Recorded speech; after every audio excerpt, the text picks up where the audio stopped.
নমস্কার, আমার নতুন একটি ভিডিওতে আপনাদের সকলকে স্বাগত জানাই। তো আজ ছাদ বাগানে এসেছি আমার কয়েকটি গাছ দেখানোর জন্য।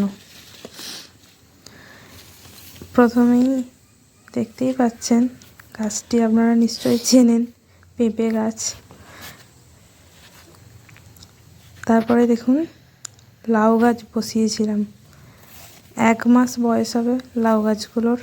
3টি লাউ গাছই সুন্দর হয়েছে, কিছুদিনের মধ্যেই ডগ ছাড়বে।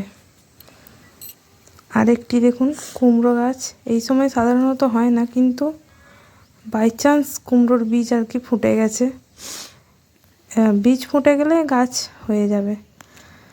আর একটা লঙ্কা গাছ দেখলেন,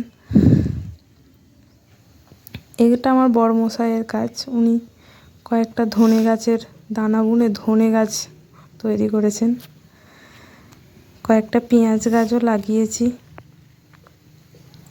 আমার ফল গাছ ভালো লাগে, যেসব গাছে ফল হয়, মানে যেগুলো খাওয়া যায়, এই ধরনের গাছ আর কি। দেখুন একটা ফুলকপি 2টো, বাঁধাকপি 3টে টবের মধ্যেই বসিয়েছি। আর এই বেগুন গাছটা, 2টো বেগুন গাছ বসিয়েছি। এই গাছটায় বেশি ফলন হয়েছে।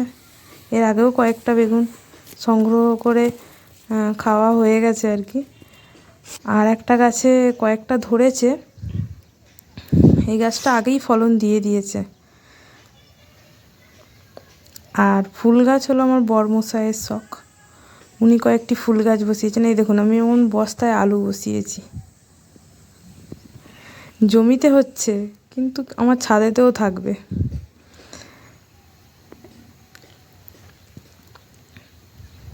এবার কয়েকটা ফুল গাছ দেখাবো, যার মধ্যে গাঁদা অন্যতম। অনেকগুলো পটেতেই গাঁদা গাছ বসে। আর এই গাছটার নাম আমি জানি না, যদি কেউ জেনে থাকেন আমাকে অবশ্যই জানাবেন। এটা আমার বড়মশাইয়ের বসানো গাছ। Tata, bye bye.